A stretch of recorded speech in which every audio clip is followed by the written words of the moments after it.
happy Monday. Welcome to the Pitch Strike Chronicles. I am Uncle Taz here with Robin, Donald, and the Yankees. Will be facing the Red Sox in the wild card, going on an 8-win streak to end the regular season. We took care of business at home. We handled ours, and unfortunately, Toronto they handled their business as well. And congratulations to the Blue Jays on winning the division. They fought hard. They handled their business as well. Can't shame them for us losing a couple of games in the division. That's what really set us back. But there's no need to really pout and bitch and moan. It is what it is. That's why you have to play the games. Every game matters. And the Yankees did secure handily the top wild card spot. So they will be hosting the Red Sox in the wild card game. We'll get into how the matchups will pair out. But first, let's just a little rewind and talk about this homestand a little bit. Rob, how are you feeling the way this team has been playing on the end of the season? How much hope does that give you?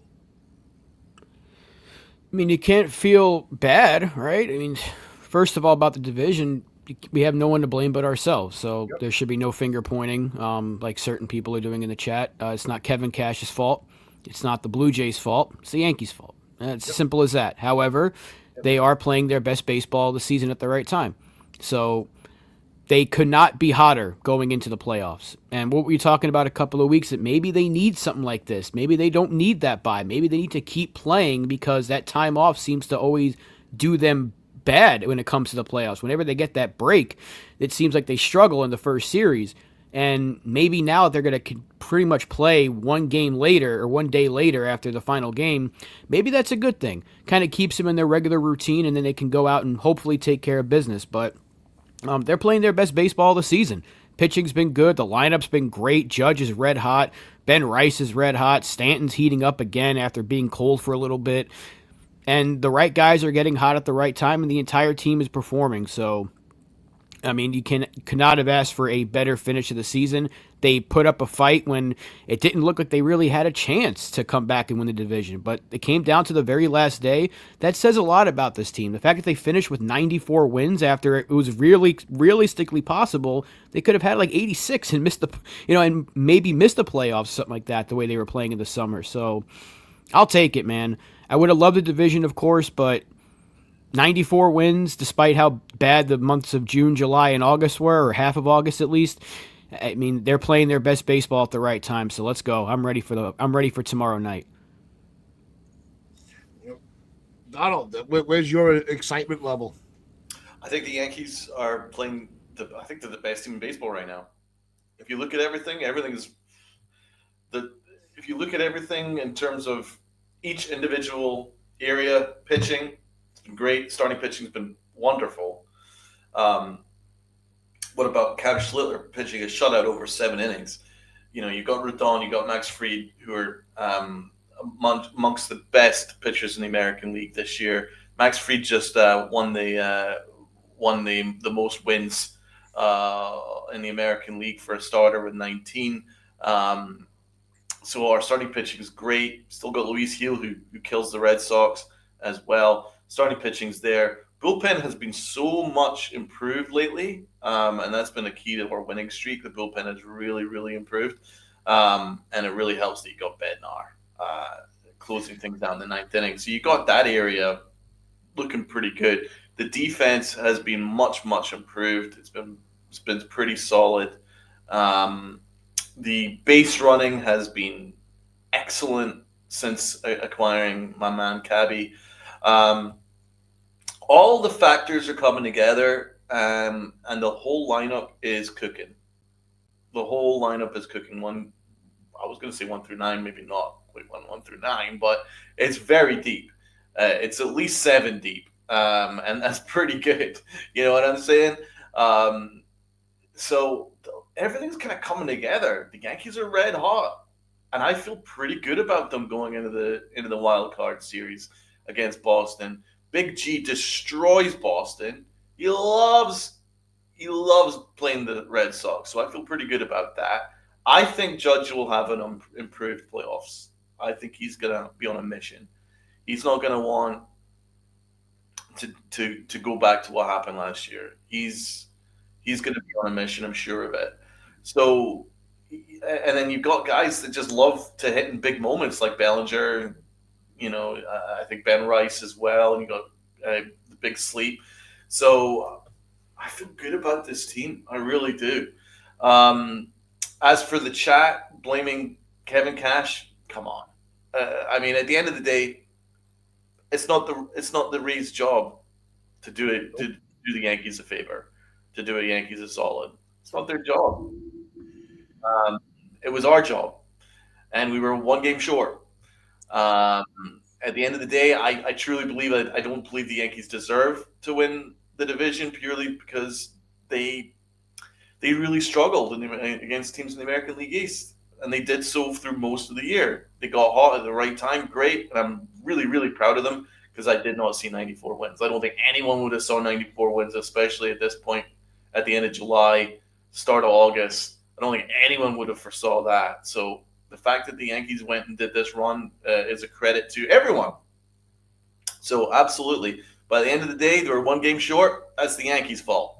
That ain't the Blue Jays' fault. It ain't the Rays' fault. It ain't Kevin Cash's fault. Kevin Cash doesn't care. Why should he care?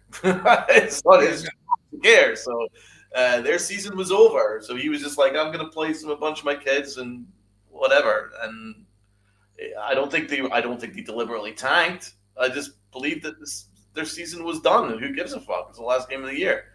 So I'm not going to focus on them. I think that it turned out the way it probably deserved it. I think the Blue Jays deserved the division, in fairness. I think they did.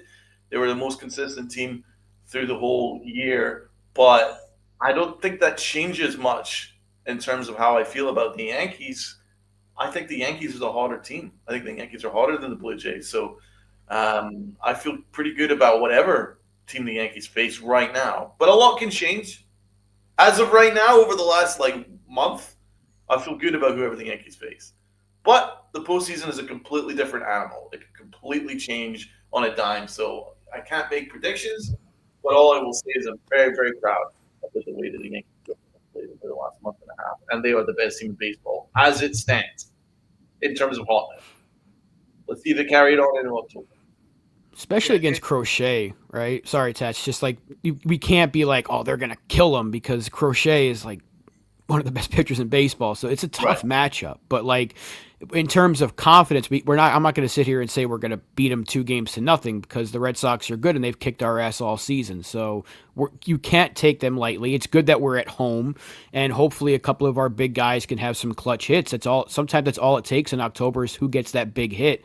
And it doesn't matter if you put up 5 or 6 runs against a starter. It just kind of has to be who gets the big moment. And we need that from our guys. We need that from Judge. We need it from Stanton. We need it from Belly. If it's Ben Rice, if some other, maybe an unsung hero can come in and be that guy. But you need to have those moments. And that's something the Yankees had a couple of times last year with Stanton and Soto and on occasion Judge, but it was mostly Stanton and Soto. You need that this year, especially against the Red Sox, because not only do they have good pitching, Chapman's been on another level this year. So if they have a lead in the 9th inning, as much as I can't stand the guy for the fact that he blew several saves for us, he's been back to his old self with the Red Sox. So we got to look out for that. We cannot take the Red Sox lightly at all, even though we beat them in the last series. So this is going to be difficult. But the Yankees are playing their best baseball. They do look like they're the best team in the league right now. And in terms of just simply how confident are we got to say we're confident that we can beat them. But easier said than done because October, like you said, is a different animal. It is a crapshoot, and anything can happen in the postseason, especially against the Boston Red Sox, as we know far too well. Unfortunately, they've had our number since 2004. It's time to change that. Hopefully they can, but we cannot take them lightly. Yeah, I mean, being at the game yesterday, and talking with a lot of friends, a couple people, random people, standing online for stuff. The confidence in the fan is actually very reassuring because they all there's not one. I didn't talk to one person that's like, yeah, but we got Crochet, we got to face Crochet now. They weren't bummed. They're like, all right, let's go. you had the chance going, with Yankees, and they're really they are riding on such a high, just like we are with this team, the way that they finished out the season. And yeah, the Yankees, I think, in the American League are the team to beat, because we've seen in this, on the road trip where we went 7-3, and then to come home and sweep back-to-back series. And it doesn't matter who the opponent is, because I think the White Sox and the Orioles played us very well.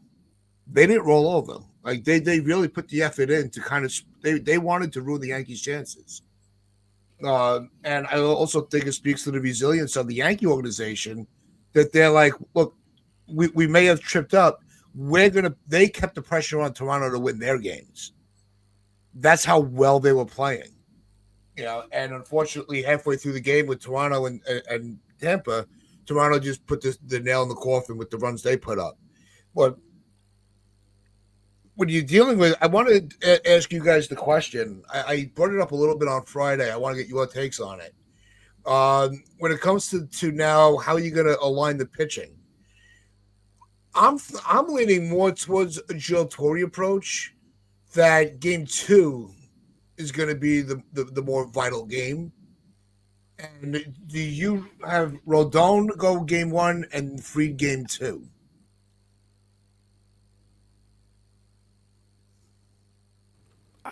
Hasn't it been announced that Fried's going game 1? No, I know it's been announced. So just, what would you have done? Probably what Boone's doing. I think. I mean, I said this a little while ago that I probably had.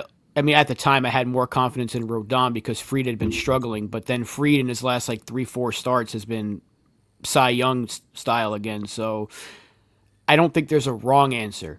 Like 2 weeks ago, there was a wrong answer because Rodon was better of the two, but right now it's like just flip a coin and either one's a good choice. So you couldn't have asked for a better pitching matchup, I'll tell you that much. Fried versus Crochet, Yankees, Red Sox, playoff baseball. I mean, come on.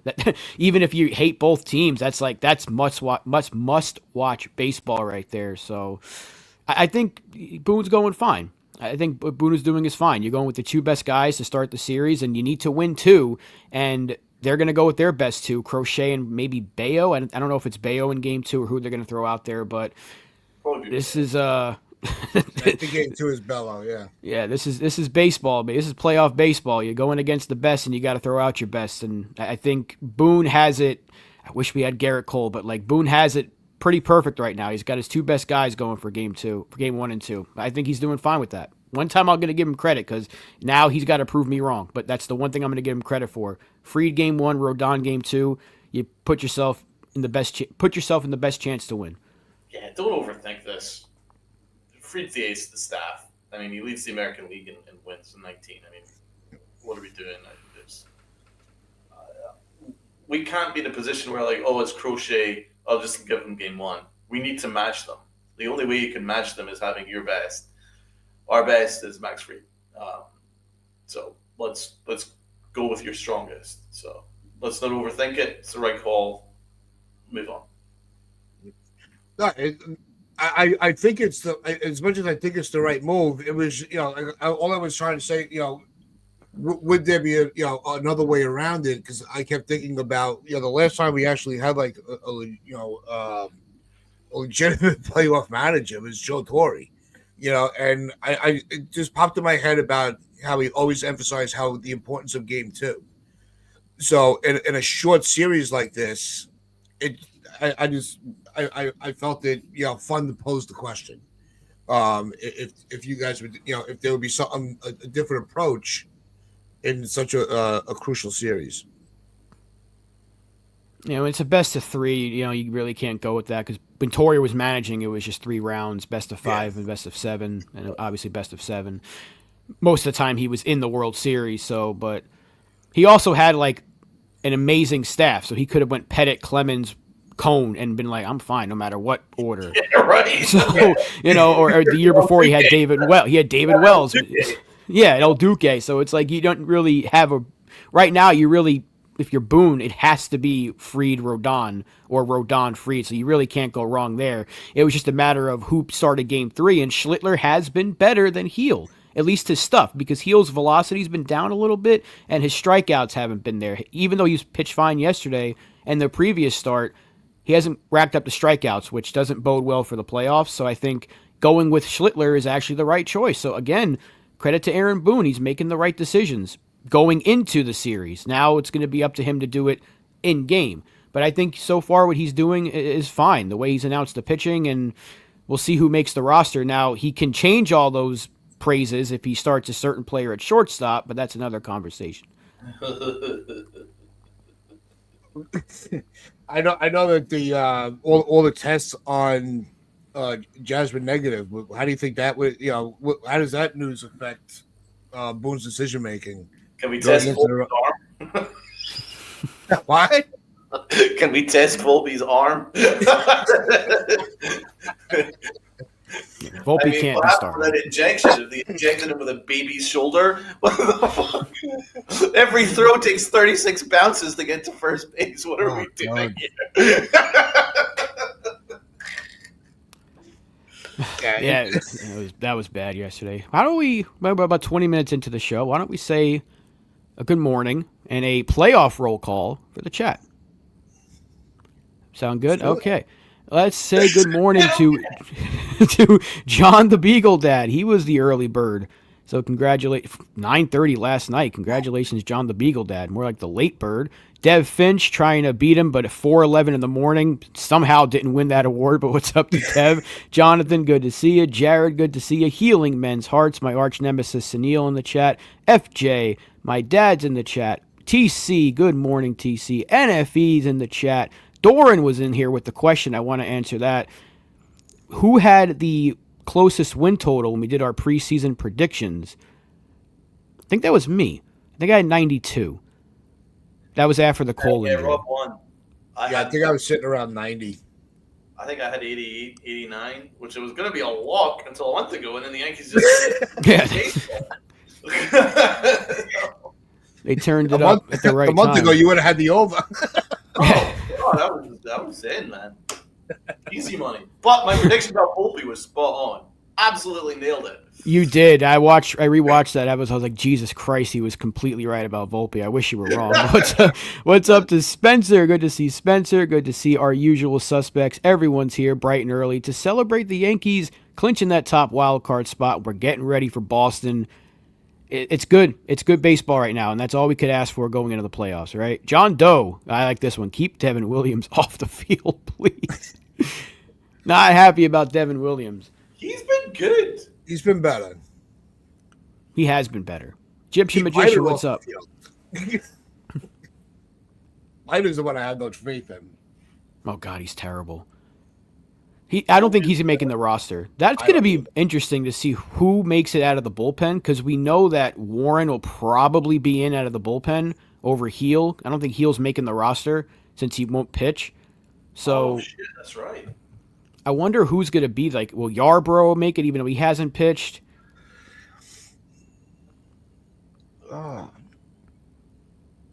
Uptown Sports, thank you so much. Oh, Hector. Yep, I did. I did let the guys know that you said hello to everybody, but to my nephew Hector, what is going on? Happy playoffs, boys. Uncle Tess and the boys. Great. It was great seeing you. It was like we just talked the day before, which is always awesome to know. That even when time flies by, the sentiment of the friendships don't. Salute to Hector. It's great to see you in the chat, man. I hopefully see you at the Yankee game soon. Yeah, definitely. Hector's got some great things going on with Uptown Sports, the Latino Sports Network. Definitely keep up with what Hector's doing. He's busy. He's very busy. So, look, I think absolutely smack the like button.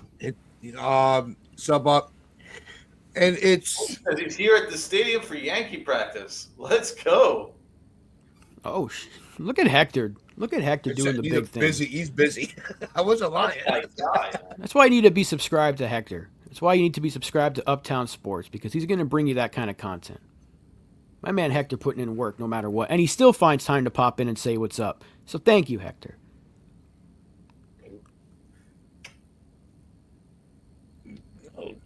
As far as what was we were talking about that question from Doran. No, that we talked about the wins. Where were we? I kind of lost my The bullpen. Bullpen. Pitching. Yeah. It was a long day yesterday. Tough morning. No, I think with the bullpen, I think it would be better to have Warren over Hill in the bullpen, only because with Hill just coming back, it's a good chance for him to get some side sessions, rest his arm a little bit for more of a deeper playoff run. Well, he's out of the question anyway because he pitched yesterday. So. Yeah, I think it's going to be. Well, we know Bednar, Doval, Weaver; those guys are obviously locks. Williams will be on the roster. Tim Hill, maybe they go Yarbrough. I don't think Leiter should sniff the playoff roster. He shouldn't even sniff the bench, really. He's been that bad. Warren probably makes it in case they need length from the bullpen. We know it's just 3 starters because that's all you need in a 3-game set. So it's interesting to see. It's going to be interesting to see how he aligns this bullpen, because maybe they carry an extra man on the bench, because you really don't need like a 10-man bullpen for a 3-game series. But who else do you go with there? Paul Blackburn? Like Doran brings up. He actually hasn't been terrible. Surprisingly, he was pretty terrible and then came to us and he's been okay, but I don't know how much confidence I'd have in him in a playoff game against the Red Sox. So I think there are a few names ahead of him on the pecking order for it to be Blackburn. Smack the like it's your bad. Yeah. Come on, Sunil. We don't condone that. How many bad delete that comment. About, bro? You know what? No, there's no need for that. My guys love you. My guys love you guys. It's been a long season, up and downs, but here we are in Control Our Destiny. The only team that is a threat to the Yankees is the Yankees themselves. That is spot on. That has been the story of the Yankees year. It really has been, because if you look at it, they're kind of beating themselves. They beat themselves all summer long with their errors and with their blown saves and with Volpe and with some weird decision making from Boone. And they kind of beat themselves, but when they kind of sorted that shit out, they've been kind of unstoppable, which says to me that this team is arguably the best team around right now. They just need to stop shooting themselves in the foot. They haven't shot themselves in the foot over the last month. And look at our win-loss record. That's the key. Just don't beat yourself. This team is set. They've got the bullpen. They got the lineup. They got the pitching. They got the starting pitching. They got the base running. It is in our destiny. Like, it is in our hands. Just don't do what we've been doing over the last couple of playoffs. Don't shoot yourself in the foot. But I don't think they will. Although, to be fair, my major concern. Yeah, hopefully it's going to be a problem. Though that's my one concern is this dude. He's got the arm of a 6-year-old. And that is not good for a shortstop. That's disrespectful to 6-year-olds. Dude, I can't defend him no more. Like those throws yesterday, that one where he threw it from his ass and it bounced 100 times. I was like, just hold on. That's where you hold on to the ball. Thank God Rice was able to scoop it. But for the first time, Rice was really able to scoop one, because he's been struggling with that. So it was good to see that at the right time. But my God, did he save Volpe yesterday? And once he made that throw, I was like, if Aaron Boone starts him, he's not taking this thing seriously. Caballero stole 49, 50 bases this year. You can't sit him. Volpe's role in the playoffs should just be a pinch run and then take him out immediately.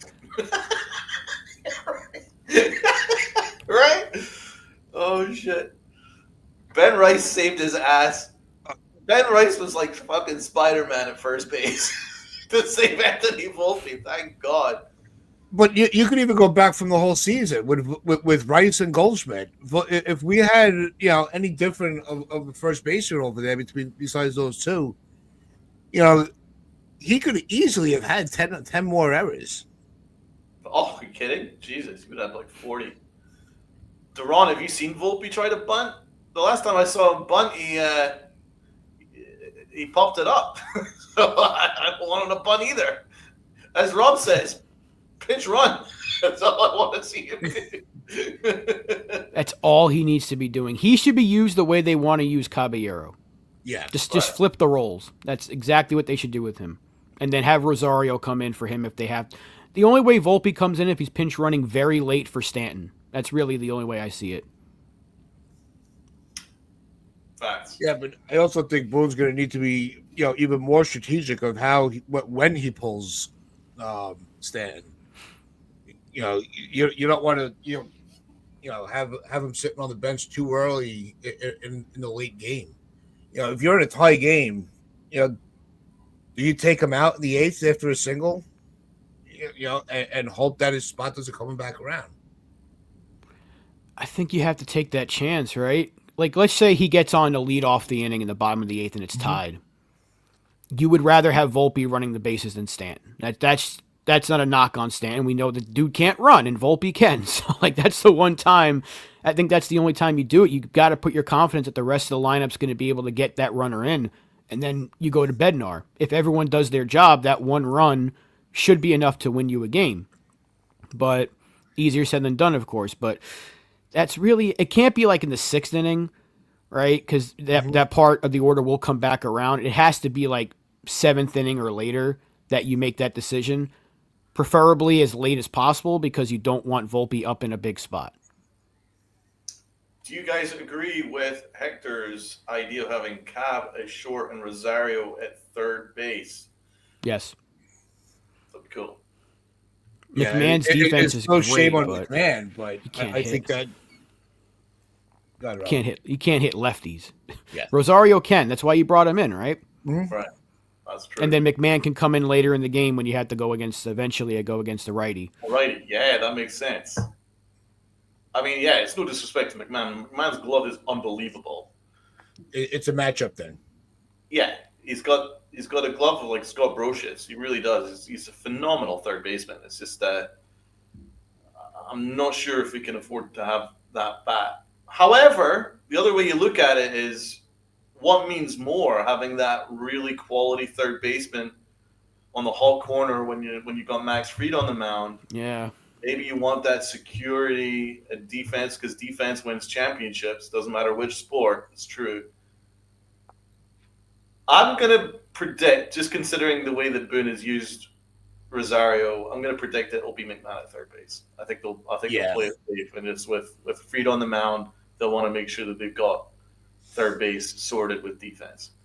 Especially if you have to play Volpe as short, you need an amazing third baseman, fucking amazing. So they have that in McMahon, so I think that's probably what's going to happen. No,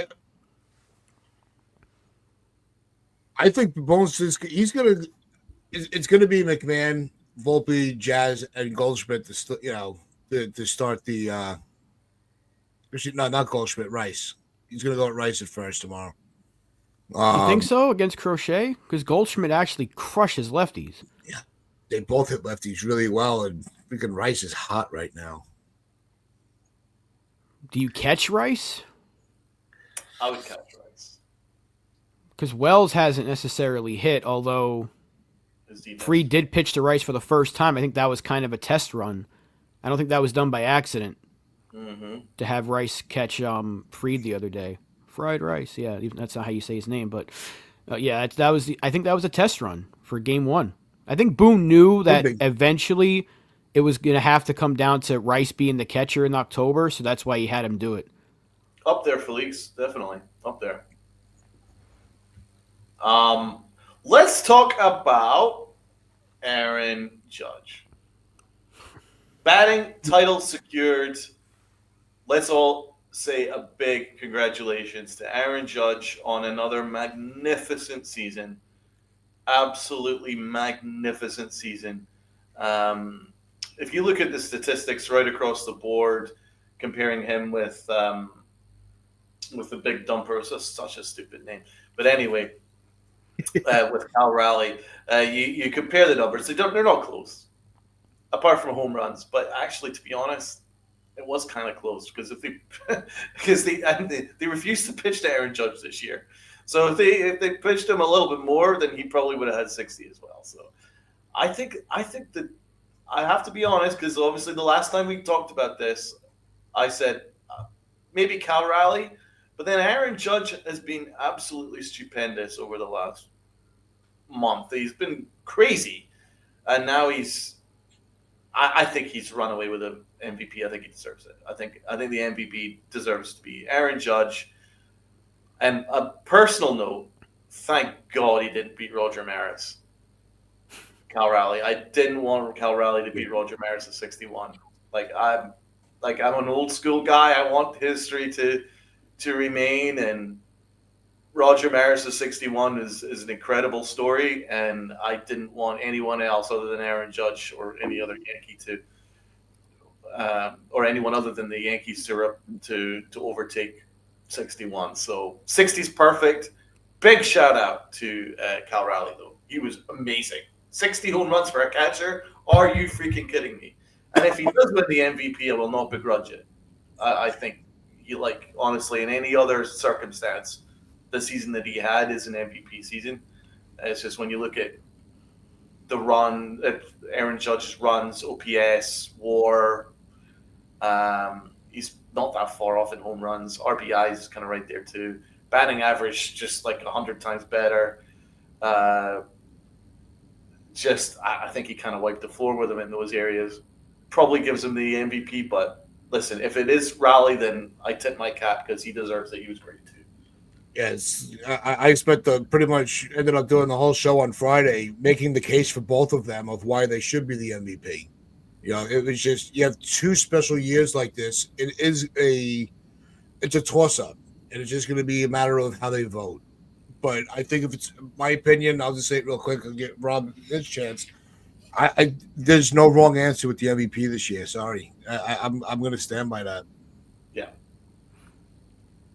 I may sound biased. I don't think it's a toss-up at all.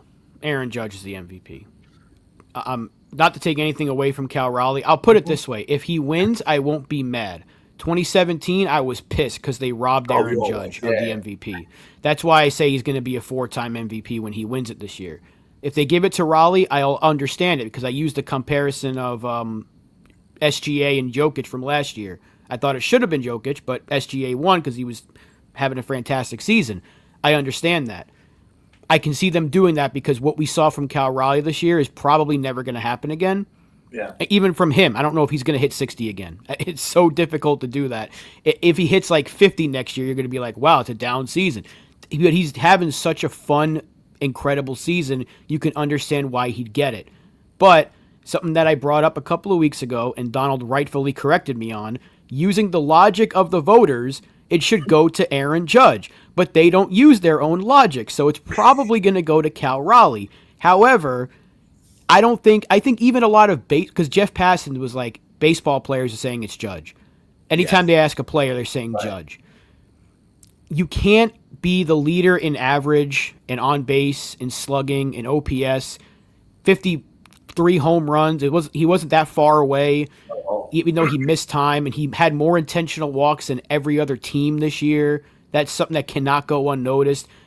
They don't pitch to him. They're afraid of him. They're pitching to Raleigh. They're not as afraid of him when they probably should be. So it's like there's a huge difference in average, a huge difference in on base. I think someone said, like, if you take Judge's OPS and subtract it by like 180, 190 points, that's Cal Raleigh. If you do that to Cal Raleigh, he's less than like a guy like Bellinger and Jazz. So like there's such a difference in terms of OPS, in terms of WAR.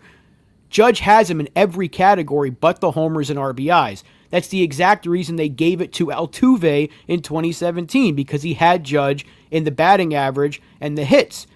So by that logic, it should be a runaway. It should be unanimous Aaron Judge. However, 60 home runs by a catcher, nothing to scoff at. I can see them giving it to Cal Raleigh. But my personal opinion, it's Aaron Judge, and it should be a landslide. because that's just how good of a season it's been. But without Cal Raleigh, the Mariners are not a playoff team. So like you got to look at it from both ways.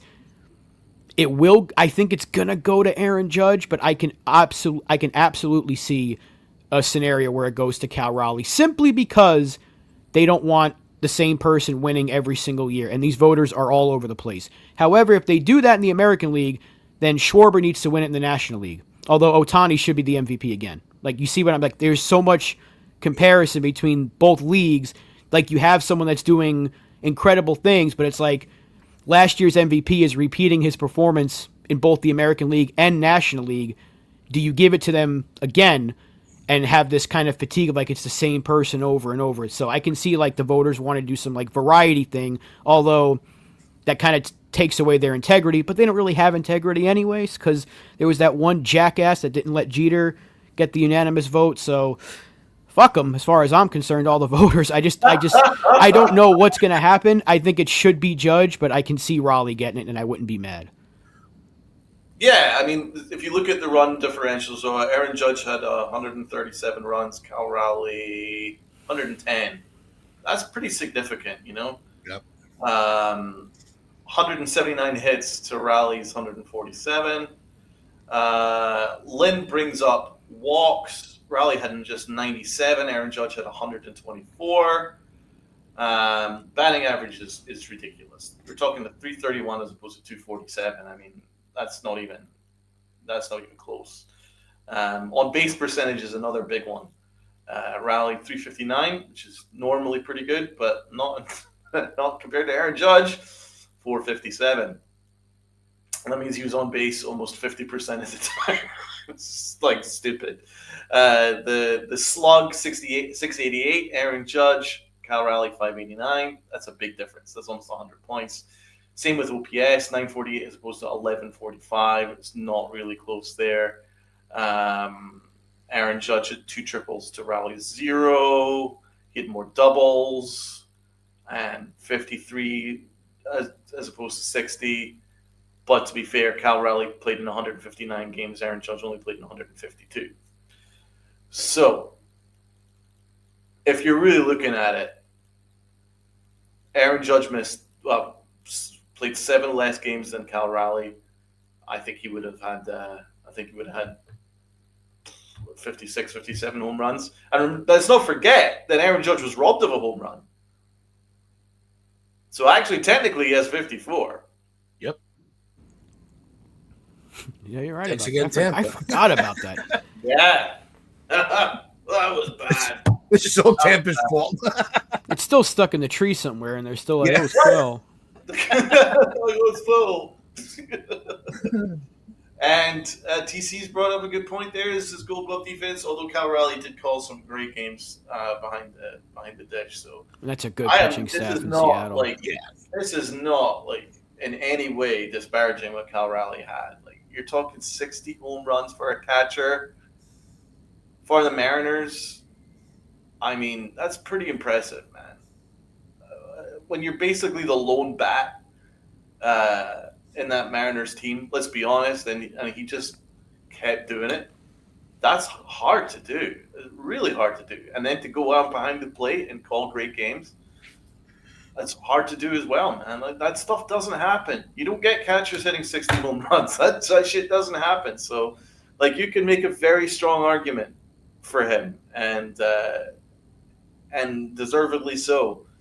Just think that over the piece, if Aaron Judge didn't have the kind of season that he had, then he would walk away with the MVP. Absolutely run away with it. But it's hard to look at having 100-point better on base percentage, 100-point better freaking OPS, 100-point better freaking just right off across the board, man. It's just hard. Batting average, it's just hard to think about anything other than Aaron Judge. Yeah, and it's also, winning the batting title where nobody has won the batting title with as many home runs as he has either. Nobody's been able to maintain that level of power and getting on base. Like, it's something. Look, both players had probably one of the Raleigh definitely. he had a not even, he had a career year on. I don't want to say it that way. One of the best seasons he'll ever have. Repeating it is going to be extremely difficult. Like I said on Friday, Judge does this so often; it's looked at as normal for him.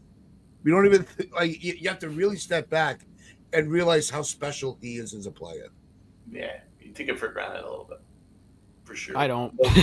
This dude makes history every single year. And I agree. Something Lucas said earlier, and this is the only point you should make about Aaron Judge. He has to do it in the playoffs now. Mm-hmm.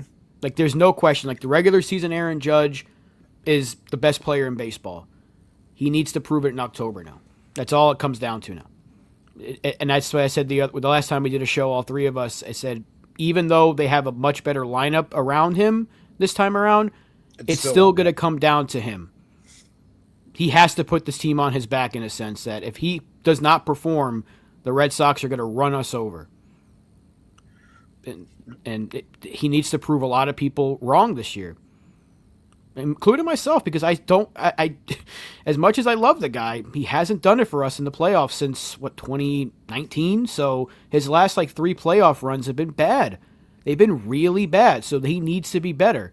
I'll never take him for granted because without him, this team's not a playoff team, but they're a World Series champion if he's playing like that in the playoffs. Oh yeah. They would have at least a ring if Judge was Judge. I think they would have won last year if Judge was on a different level in the playoffs. I certainly don't. I'll tell one person I don't take for granted, Big G. What is crazy about Big G is that the bigger the game, the bigger he shows up. There's very few players out there that rise to the occasion that much that Big G does. Do you know what I'm saying? It's like the Yankees were up against it going into this series, right? Or even the last 2 series. They were up against it. And Big G was just like, don't worry, I got you. And then he just started just absolutely hitting absolute Greek god home runs. Basically every at-bat to ensure that the Yankees just kept winning. And then they ended up neck and neck for the division. A lot of it was on the back of Big G and Judge, but Big G as well, man. He was just driving in runs just left, right, and center, hitting towering shots. All over the ballpark. It's pretty amazing. The bigger the bigger the game, the bigger Big G steps up. So we are very blessed to have him in that lineup, man. He is a machine, and big shout out to him for this season. He was the last couple outings with the matchups with Judge and Crochet. Judge has won the matchups. So if he's ever going to start rewriting the postseason, it's going to be tomorrow against Crochet. Well, I'm talking about Stan.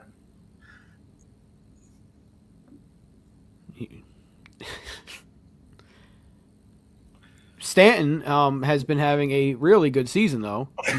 Less than 80 games, 24 home runs, 66 ribbies. 950 OPS, something like that. I mean, dude, imagine if he played 120 games this year. He would have 40. Yes. He's healthy at the right time. That's the most important thing. And he's hitting again. He went through a little bit of a rough patch for a couple of weeks, and now he's hitting. Again, once it was a big game, it was just don't worry. That cold streak is just something in the past. We're good. It's just crazy, man. And I'm glad he had that cold streak because it's out of the way. Now he's going to be red hot going into October. I feel good about it. I think he's going to have another monstrous October. Just what a special player. And also, I agree, Luca. I think he's going to get 500 in pinstripes. Definitely believe it. Shout out to Luca. I'm excited to see what Big G's going to do in October. But the thing is, going into this year, kind of a no-win for Big G because he was injured for a long time. And he had to make up for a lot of lost time. And boy, did he do it. Boy, did he do it. So it's just that's what he's all about, man. I can't wait to get. I hope to hell he gets 500 as a Yankee because he deserves it. Absolute Hall of Famer. Yep. And at least we're able to talk about the postseason, whereas the other fan base across town is not. So Donald.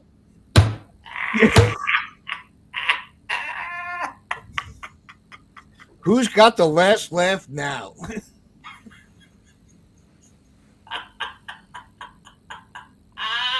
Yes. Oh, so sweet. Those Queen's tears are just so sweet. Oh God, I can just imagine it, man. All those Mets players are on Expedia right now, booking their flights to Cancun. As it stands, enjoy it. Enjoy early Cancun, guys. Enjoy it. Yeah, enjoy being little bro. Little bro. Mr. Met is down bad. Mr. Met is down really bad. I usually don't give two shits about them, but this is more towards that fan base that I spent an entire winter arguing with and having to listen to. We stole your best player, now we're going to steal the city. You didn't even make the fucking playoffs, bro. You let the Reds knock you out. You let the and the announcers. How about their announcers? Maybe Michael K was right about those dorks. And this is like their World Series. Dude, maybe you guys should focus a little bit more on the fact that you blew having the best record in baseball. Uncle Steve is gonna save the team, and they're gonna take over New York. It's our city now. They ran their mouths all winter. They ran their mouths all season. They ran themselves out of the playoffs. Enjoy nothingness, New York Mets fans. I mean, I do feel bad for some of the players. I know people hate Soto and for his decision, but Soto still had a fantastic season. Pete Alonso already said he's not coming, or he's going to opt out. He did not waste any time.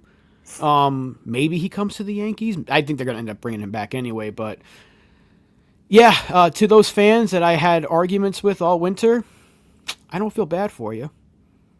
I don't feel bad for you in the slightest. I had to listen to you run your mouths for an entire winter. So, I'm laughing at you, Mets fans. I'm laughing at you, you grimace-worshipping freaks.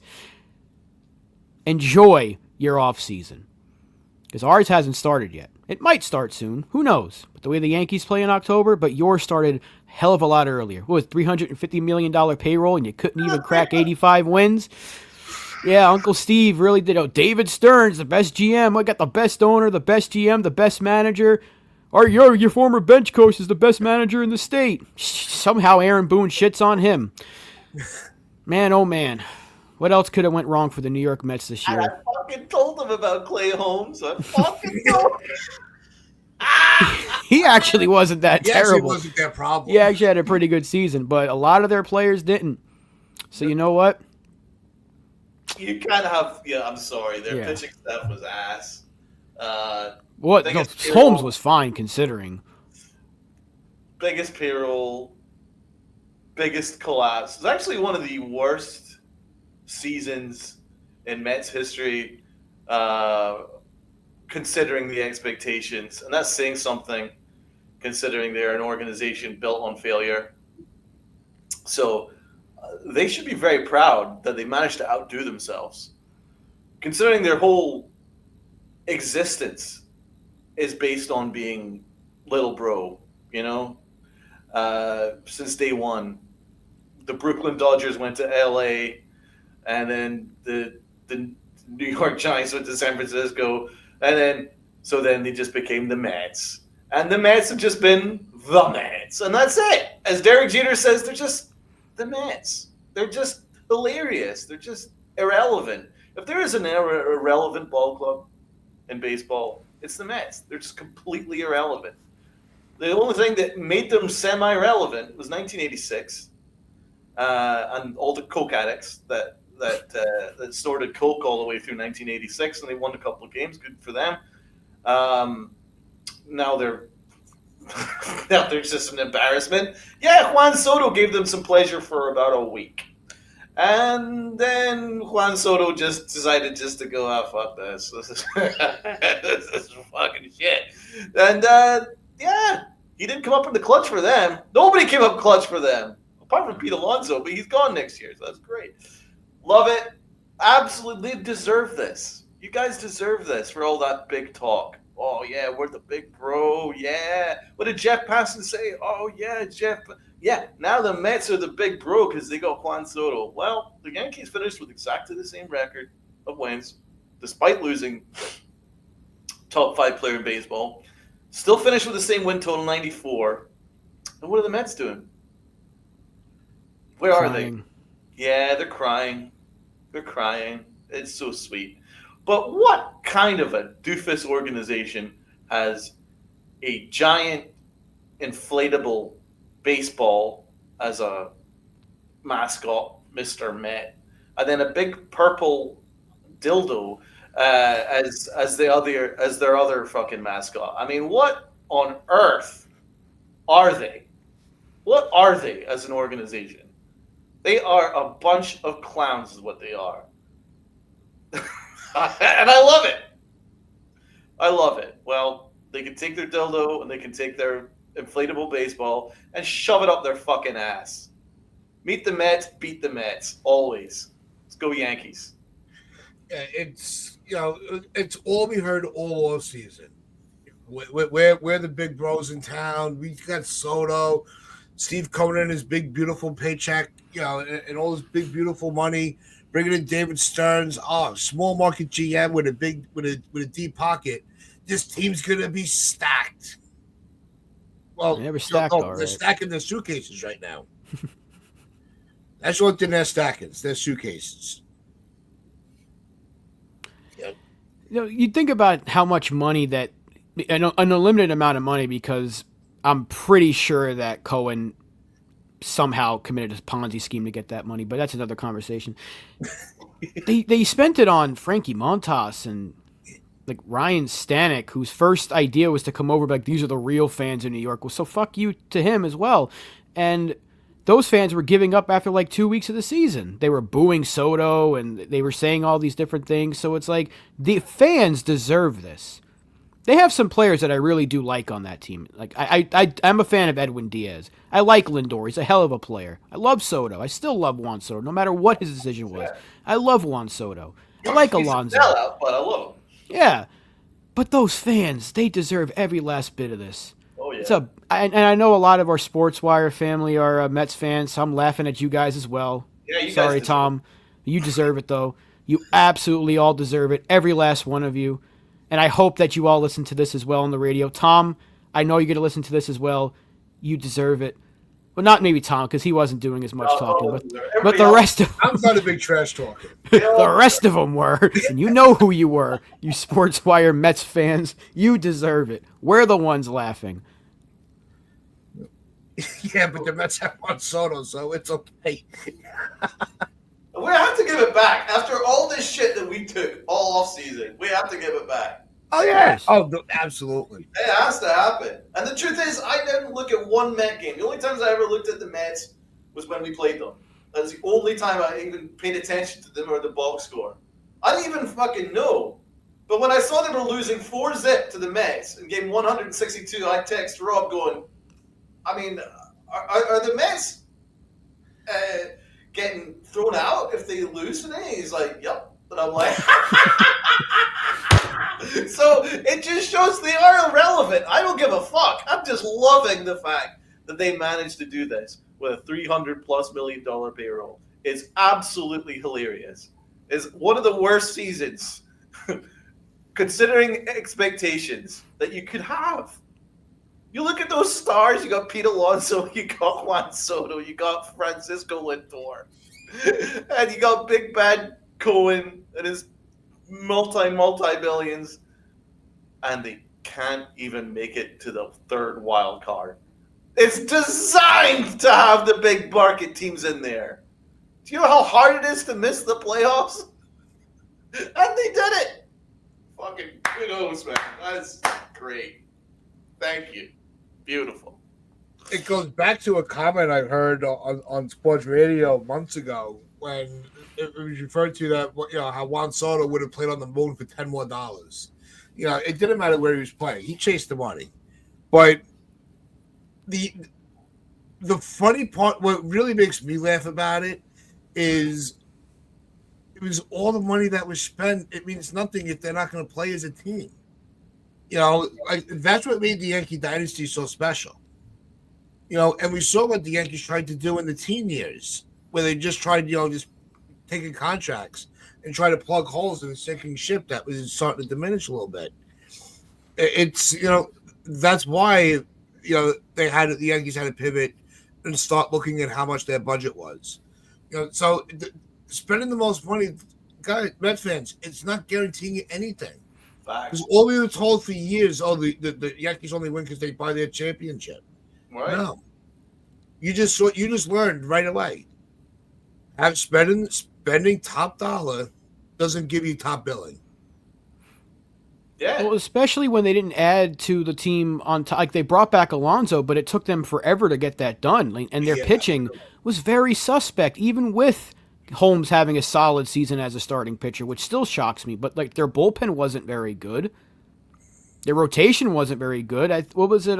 Senga had a terrible second half. A lot of guys fell off a cliff for them, and which led to the collapse. But like outside of, remember Vientos? He was supposed to be like, they don't need Judge. He's got Vientos now. The Mets fans hate that dude now. He was supposed to be the next best thing in New Be He was supposed to be the be to Juan Soto's A for years to come.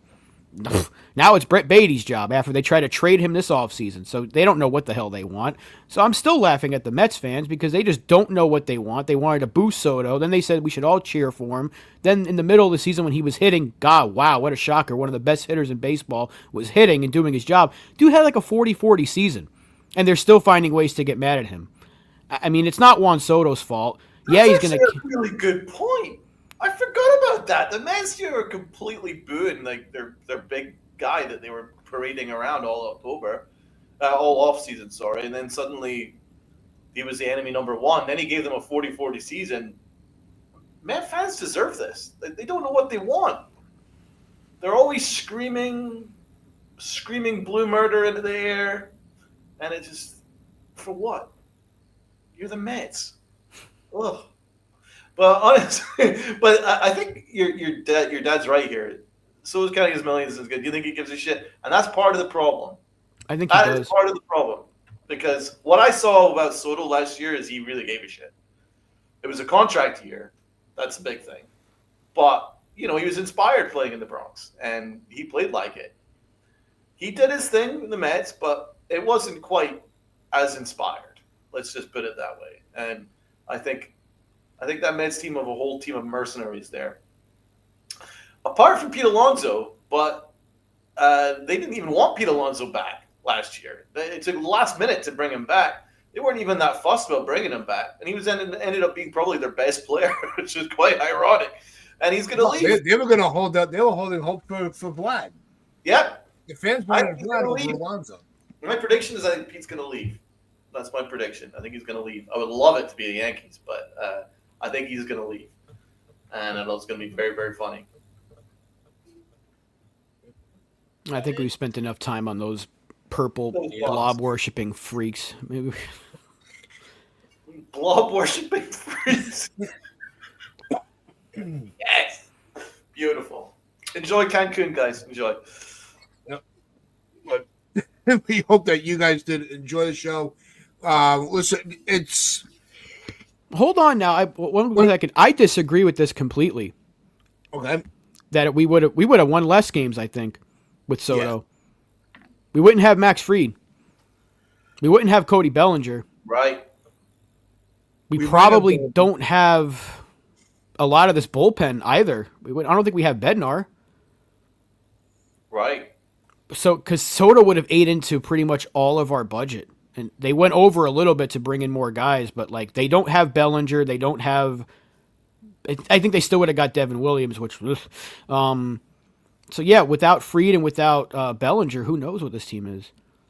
They probably win like 90 plus, but just because Soto would have had them with some clutch wins that they weren't getting in the middle of the season. But Soto's defense is so that he probably would have had some rough outings. Plus, we would have had Judge in center, so no Trent Grisham. And how much things could have been different if Soto did come back? We probably don't win 94.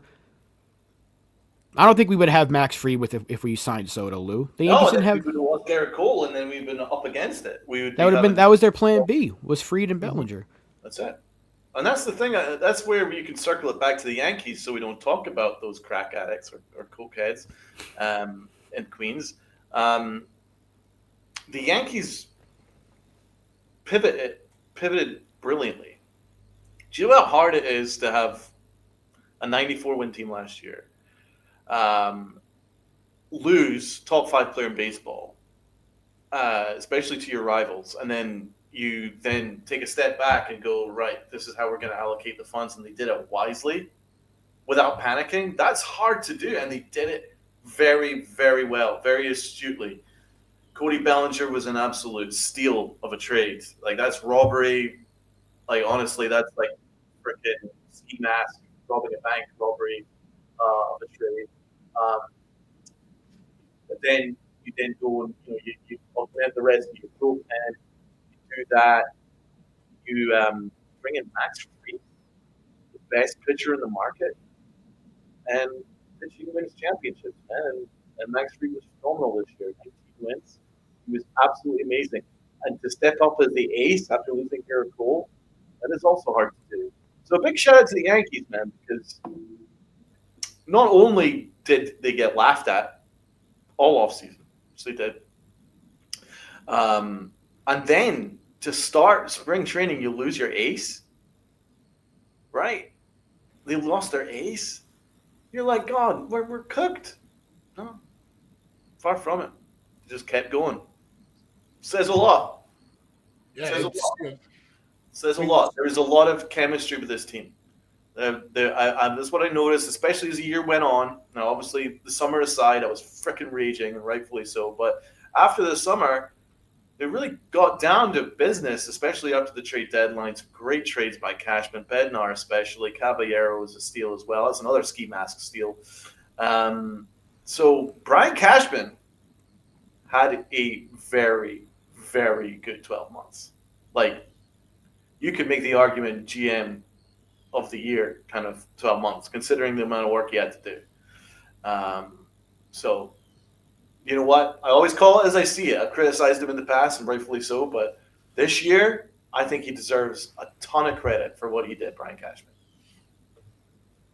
I mean, it's still, we have to see where, how the postseason goes. Because with Soto, we were in the World Series, So he did end the World Series appearance drought, which may be a consolation prize to some, but like Stanton said, that's not the ring. We did not get the ring that we want yet. So it's going to be interesting to see how. I think this team is more gelled, because if you think of what everything they've had to overcome, like you were just alluding to, we started the year without Cole, without Stanton, without Heel. We lose Schmidt during the year. Judge ends up on the IL stint for a couple weeks. You had Volpe making errors, like he was getting paid for it. Volpe did not have the year. That's a good one. Wells did not have the year that we were expecting from him. And not having Soto, we don't know what we're getting out of Grisham. We don't know how they're using Grisham. Which I think really changed a lot of the season. And not, if we don't have Bellinger, I mean, that's a huge one. Righty, lefty, Bellinger don't care. And his defense in right, left, and center is Gold Glove caliber. We also did not get the production out of Dominguez that we were expecting. So, I mean, there were a lot of reasons where the Yankees, if it did not go their way this year, I mean, their excuse book was, as lengthy as War and Peace, of why things went awry, and they still made it to a wild card round. They were still, they could have had the division. So, yeah, that's what gives me so much confidence going into this postseason. That this is going to be like things are just clicking. They got the taste of it last year. Now they want to finish it. Absolutely, and I agree with Teron here. They're set at starting pitching for the next 3 to 4 seasons. Oh, absolutely. The future is looking bright, and another big person I want to send a big congratulations to, and he was another one that's on our thumbnail. Ben Rice. Ben Rice absolutely cooked yesterday. Like he was for me, he was the MVP of the game. Ben Rice. I don't know if anyone would disagree, but most of all, he's one of the low key MVPs of the season itself, because you look at the fact that Stan was out for the first few months of the year. We didn't really have a third baseman. Goldschmidt wasn't really providing the power at first. And then Austin Wells was really declining. Well, had a really poor year at catcher, not defensively, but offensively. So where are we going to find those extra home runs? Where are we going to find those RBIs? Up steps Ben Rice. Ben Rice, closest stance. His stance was great. New batting stance. And all he did was power, absolutely power the Yankees right through until Stan was healthy, until things started to really get solved. And a lot of it was Ben Rice. Ben Rice playing catcher, Ben at a decent level, playing first base at a decent level, providing home runs, RBIs, OPS, doing all the jobs. And he's a young guy. There's a lot of pressure is nothing to him, man. Big time aura from Ben Rice. I love Rice and Stanton, and if you absolutely love them, I think the two of them are low-key MVPs of this season. They really have been. Ben Rice has been absolutely tremendous, and I'm so excited about Ben Rice. I think of all our young guys coming through, I think offensively Ben Rice is the one guy because he's just, you know what you're going to get with this guy. It's just unbelievable.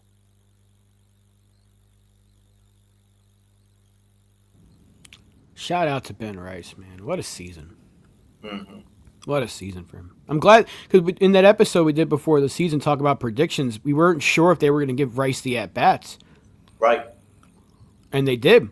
And he took that role and he ran with it, whether it was first, DH, catcher, and he ran away with it. So now it's going to be up to the Yankees to find out where to play him next year so they can maximize his at-bats again. Because he was fantastic from start to finish. His Savant page will tell you, dude's one of the best hitters in terms of just right.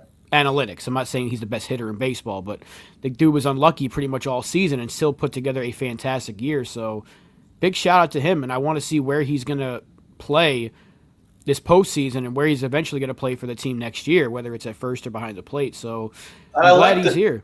And just to follow your point, I'm glad that Aaron Boone found those at-bats for Ben Rice. Yeah. That was big as well. So shout out to Boone. He knew how valuable his bat was, and he's like, I got to get him in a catcher. So I think that's great. Yeah, I think what really made Ben Rice, really even more in the spotlight is like you said, we didn't know where his at bats were going to come from, and Boone got him the at bats. So as much as we crap on Boone, good for Boone for doing what he had to do for him. At least you got one player. You had to fight one guy. But even as the pressure built and the expectations were growing with Ben Rice, he kept his game the same. It didn't get to his head, and he was still able to put up big at bats, big moments. So he's ready for. You always talk about the New York pressure. Ben Rice doesn't feel it. He's just playing his game, and that's something special. So I'm going to put you guys on the spot. So that's all 162 games played. That's the regular season done. Let's ask each of you guys your moment of the season. Let's start with Rob. What was your moment of the season? Oh my God. First game post trade deadline when they blew it. No, that was a moment, all right. You didn't ask if it was positive and negative. Yeah, you didn't say it had to be positive. Probably going to be a little too biased, but I think Judge passing DiMaggio was pretty damn impressive. Yeah. But I can't help because I don't like the way they treated him. Dominguez having that freaking monster game against the Athletics. The game-saving catch from Bellinger. Like, where do I That's go? a great one. I think that might be because the weird thing Yeah. is he's had a great season, right? There's no way about it. But they didn't have like many like wow moments. Do you know what I'm saying? The first 3 games they did. Like when they were breaking records the first 3 that's games true. against That's Milwaukee. true. Where they hit like 46 home runs in 2 games. Yeah, that might be it. But they didn't have that many like incredible like walk offs or anything like that. But one of the big moments was definitely that.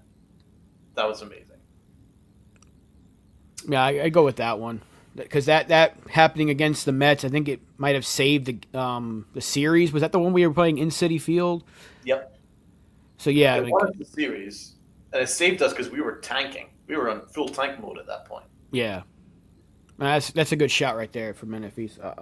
I'll go with that, but I'm gonna also give Dominguez his shout because I wanted to see a lot more of him this year, and for whatever reason, the Yankees just said nah. Uncle T. Yeah, I was gonna go with the 3 home run game from Dominguez. I thought that was because we were waiting for that power to show up all season, and for one game we got to see what we're supposed to, and it gave you a little bit of hope. But that it's hard. NFE put it upside down with he's that Bellinger play though. Oof, it's hard to really put anything above that one. Yeah, no, I think the 3. I'm gonna because I've been a big Dominguez guy. I'm gonna go with. I'm gonna say for me, I thought it was the 3 home run game from Dominguez. That was fun to watch. Big G had a number of big moments. Yeah, a number of big moments, but I can't pinpoint one because so basically every home run he hit were like just tanks into the moon. You know what I'm saying? And they all tended to be in high leverage spots. So I give a general shout out to Stanton, but I think it probably has to be Bellinger because the way that it actually changed everything, that play changed everything. It set the Mets up on a phenomenal run of collapse. And it saved the Yankees from their collapse, and then they got it together after that. So I think that was the moment of the season. I just thought of when Bednar in that like 4 or 5 out save, whatever he had against the Rangers, that was pretty big. But that didn't really spark like a rally because if that would have sparked like a winning streak, that would have been the moment that it all turned around. But that was a big moment as well. But you're right, like nothing really like sparked them. They just started winning. There wasn't that moment that like that's what got the Yankees back on track because you thought it would have been the trade deadline, but it wasn't because they got swept by the Marlins and they still played bad baseball. So it's like they didn't really have that moment that turned it around. They just seemingly flipped that proverbial switch at the right time. And yeah, you're right. And if he's building his trade value, that fucking moron that still thinks they're going to trade him. That's it. I think that was it. So it's a good point. Although shout out to Judge. Remember Croce was pitching a no hitter, and then Judge hit a towering home run. Yeah, the complete game shutout. Yes, that's right. And then Judge's home run. That was like a oh my god moment. That was an oh my golly wally moment. And they blew it, didn't they? They blew it. So I can't count that. That would have been in my moment. Like if they would have won that game, yeah. But they would have won you think about it, they would have won the division had they won one of those games. But a lot of these moments that they had, they blew it. Like, yeah.